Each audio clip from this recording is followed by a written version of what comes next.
کر رہے ہو، جیسا کہ دکانداروں میں ہوتا ہے. سمجھ لو آپ کے پاس یہ ہے کوئی سامان دکان سے، اس نے کہا نہیں ابھی تو نہیں ہے، آپ کو چاہیے کیا؟ ہاں. بولے نہیں میرے پاس نہیں. بولے ارے امتیاز بھائی منگا دیتے یار آپ. بولے اچھا ایسا ایک کام کرو 1 گھنٹے میں آؤ. وہ چلا گیا، اس نے فون کیا اپنے پارٹنر کو، دوست کو، اپنے کسی کو، ہے تمہارے پاس؟ کہا ہاں. کیا بھاؤ بولا ہے اتنا؟ کہا بھیج دو. اس نے بھیج دیا. پیسہ بھیجا؟ پیسہ نہیں بھیجا، بھیج دیا. سامان آ گیا، یہ آیا، کہا لے بھائی پیسے دے دے، جا لے جا. اب یہ شام کو واپس کرے گا پیسہ، ابھی نہیں گلے میں سے پیسہ نکالے گا. ہے تہجد گزار لیکن گلہ ابھی چھو سکتا، کیونکہ گلے کے اعتبار سے بنیا ہے. بیچ میں نکال کے کسی کو دے گا، شام کو جب دکان بند کرنے لگے گا تب نکالے گا کس کا لیا کس کا دیا کیا کرو. دکان تب کر کے سب حساب کر کے دیتا ہے. یہ ہے حاضرۃ تدیرون. اس کے بعد فرمایا باشروا اذا تبایعتم، اور جب تم خرید و فروخت کرو، جیسے کہ یہ مکانات ہیں، فلیٹ ہے، زمینیں ہیں، مہنگی چیزیں اس زمانے کی بن گئی ہیں، وہاں بھی چاہیے کہ تم گواہ بناؤ. آگے فرمایا اللہ تعالیٰ نے کہ دیکھو 10 روپے کی چیز تم لے رہے ہو، 50 روپے کی لے رہے ہو، لاری والے سے تعلقات ہیں، 4 دن میں تم پیسے دیتے ہو، مانگتا نہیں ہے. ایسے معاملات کو لکھنے کی کوئی ضرورت نہیں، یہ چلتا رہے گا، اس کو ایسے ہی چھوڑ دو. اس کے بعد ایک حکم فرمایا ولا یضار کاتب ولا شہید، لکھنے والے کو اور گواہی دینے والے کو تکلیف نہ دی جائے. سنیے گا غور سے، یہ تو اس وقت ایک بڑا کاروبار ہو گیا ہے، بزنس. کورٹ کچہری کے باہر دیکھو سب اپنے اپنے ٹیبل، ہمارے دیہات میں، ہمارے جون پور میں، اعظم گڑھ میں آج بھی سب تخت لکڑی کے بچھائے بیٹھے، ٹیبل لیے، اور اسی میں دستاویز، اسٹامپ پیپر، رسیدی، ٹکٹ اور بھی چیزیں. آپ گئے کہا وکیل صاحب، بولے پہلے وہاں مل کے آؤ، وہاں بات کرو. وہ ہم کو 100 روپے کا دستاویز تو وہ 120 کا دے گا. سمجھ رہے ہیں کہ نہیں؟ اب وکیل صاحب بتائیں گے، وہ لکھا جائے گا. تو ظاہر بات ہے کہ وہ اپنا وقت دے رہا ہے، اسٹامپ پیپر خرید کے لایا، رسیدی ٹکٹ لے کے آیا ہے، یہ چیزیں اس کو بھی فری ملی.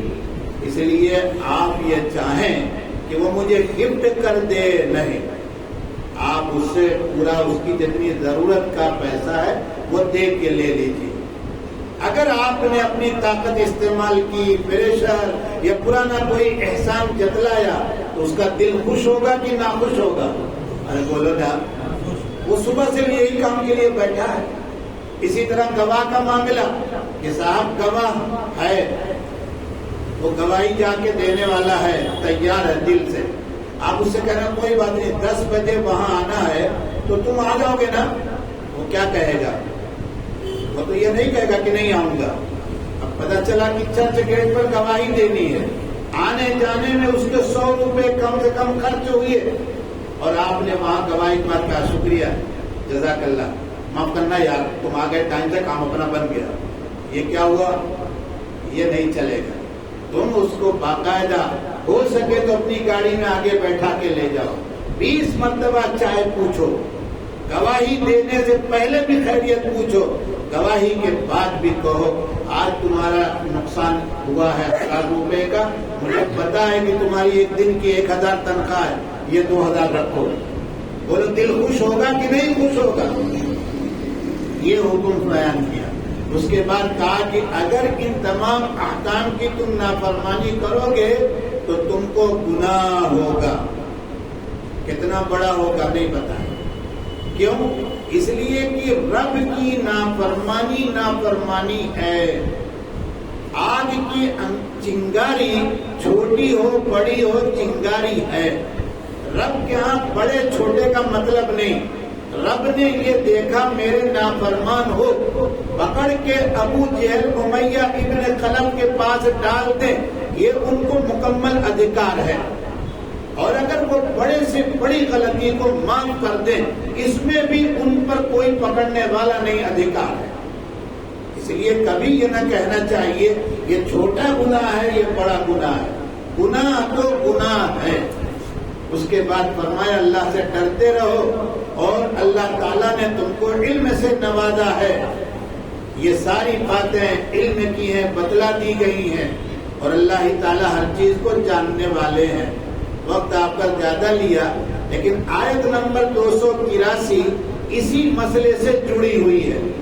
وہ کیا ہے کہ اگر تم سفر میں ہو، ہمارے آپ کے سمجھ میں نہیں آئے گا، جو بڑے بڑے بزنس مین ہیں ان کا سفر تو بزنس کلاس میں ہوتا ہے کہ نہیں؟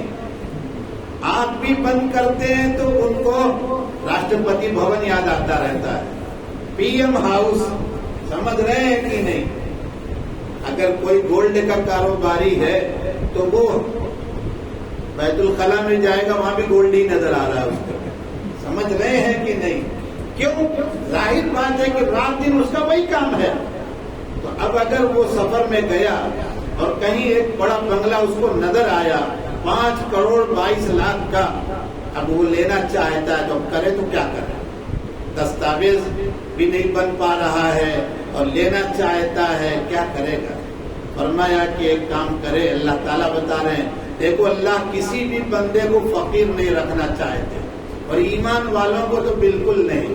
فرمایا فرحان، رہن کی چیزیں مقبوضۃ، قبضے میں دے دی جائیں، یہی رہن ہے، گروی ہے، سمجھ رہے ہیں؟ اب سامنے والا بنگلہ تو بیچ رہا ہے، لیکن وہ کہتا ہے یہاں کوئی دستاویز تیار کرنے والا بھی نہیں، اور تمہارے پاس میرے ملک کا پیسہ بھی۔ اب بولو کیا کرنا ہے؟ اس نے جلدی سے اپنی گھڑی کھولی۔ آپ نے کہا گھڑی اتنی قیمتی ہوتی ہے؟ ارے اب کس کا نام لوں؟ سب کا نام لوں اور آپ مسکرا دیں گے تو کیمرے میں چلے جائیں گے اندر آپ، اس لیے نہیں تو نام بتا دیتا۔ ایک گھڑیاں 5 کروڑ 22 لاکھ سے زیادہ کی ہیں کہ نہیں ہے؟ ارے بولو نا، کچھ تو بولو۔ بمبئی میں رہ کر بھی مجھ کو امتحان میں ڈال رہے ہیں آپ لوگ، نہیں ہے مہنگی نہیں ہے؟ اس نے وہ گھڑی کھول کے دے دی، کہا لے لے، جس دن ایگریمنٹ کرا کے پیمنٹ کیا گھڑی واپس، فرمایا اللہ تعالیٰ نے کہ رکھو تم لے لو، لیکن کیا کرو گے؟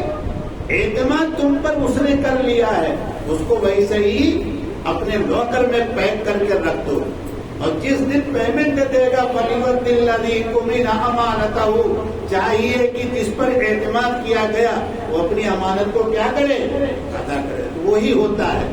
یہ سارے قانون اللہ کے لیے کس نے؟ نام بتا دیں، جانے تو پھنس جاؤ گے۔ لوکل میں کوئی داڑھی ٹوپی دیکھ کر پھنسائے گا کہ مدنی مدرسے میں تم سب بیٹھے لیکچر سنتے رہے، اس لیے جانے دو۔ سمجھ رہے ہو کہ نہیں؟ سمجھتے رہو، حالات کو دیکھو، قرآن کے قانون کو غیروں نے لے رکھا ہے، سمجھ رہے ہیں کہ نہیں؟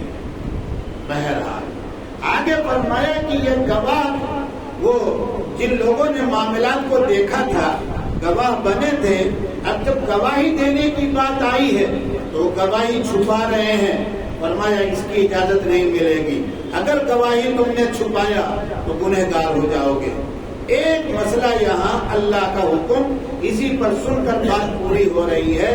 اگر کسی کیس میں، توجہ سے سنیے گا، 2 ہی گواہ ہیں، کتنے؟ تو دونوں پر گواہی دینا واجب ہے، لیکن اگر 2 سے زیادہ ہیں، 4 ہیں، 6 ہیں، 8 ہیں، تو ان تمام پر ان معاملات میں گواہی دینا واجب علی الکفایہ ہے۔ یعنی کیا مطلب؟ ان میں سے 2 جا کر، ان میں سے 3 جا کر، ان میں سے 4 جا کر گواہی دے دیں تو سب کی طرف سے گواہی کیا ہوگی؟ پوری ہو جائے گی، اور اگر ان میں سے کوئی نہیں گیا تو گنہگار ہوگا۔ اللہ تعالی ہم کو اور آپ کو عمل کی توفیق عطا فرما دیں، اور ان تمام ہدایات کی روشنی میں اپنی دنیا بنانے کی توفیق عطا فرما کر آخرت ہمیں عنایت فرما دیں۔ سبحان ربک رب العزة عما یصفون وسلام علی المرسلین والحمد للہ۔